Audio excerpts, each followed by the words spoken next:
Morning everyone! So now, kare-receive ko lang itong package from Lingayen, Pangasinan. O, diba? Nababasa ko lang yan sa libro pero ngayon nakapag-order na ako dahil sa Orange app. Na, buksan natin itong package.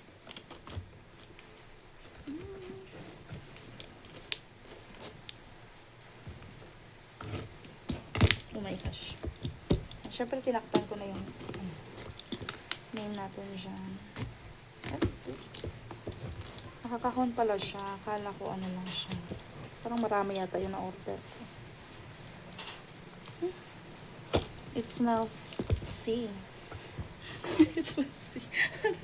It smells like sea. May ano na siya, dagat. May iba pa ba akong in-order?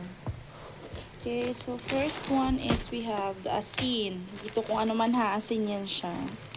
Thank you for supporting my small business. Sabi daw rock salt daw. Mag-ano daw ng rock salt for ano? Bakit may ganito? And then we have this kind of salt. Hindi ko alam kung anong pinagkaiba ng isa.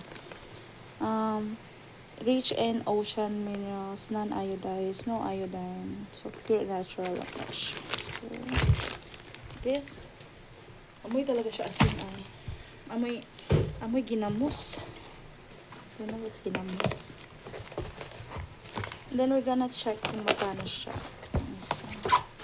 So ano to? Most likely bote. Kasi nakapack. Maayos. Uy, isa lang to.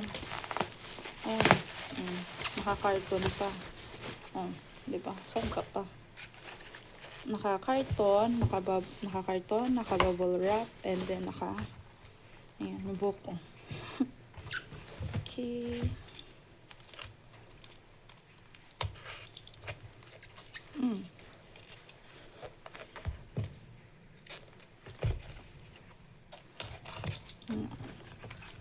So, this is Sukang Ilocos. Ayan. So, we have 3 items na in order. So, lagay natin ganyan. Kailangan gumugulong siya. Ayan. And then we have this salt. And then we have this ordinary salt. Let's just check natin kung magkano siya. Ayan. So, eto yung premium organic rock. So, 59 pesos siya sa app. Ayan. Wait lang. Ayan. 59 pesos siya sa app. Ayun. 67. And then, yung rock salt, which is this sea salt, is 77. And then, yung suka is 58.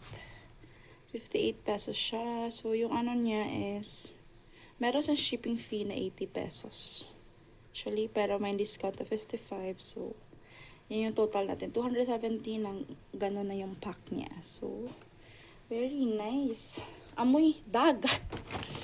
Amoy dagat yung ano. Yung karton yata to. Yes, yung karton yung amoy dagat. So, yun lang. Bye!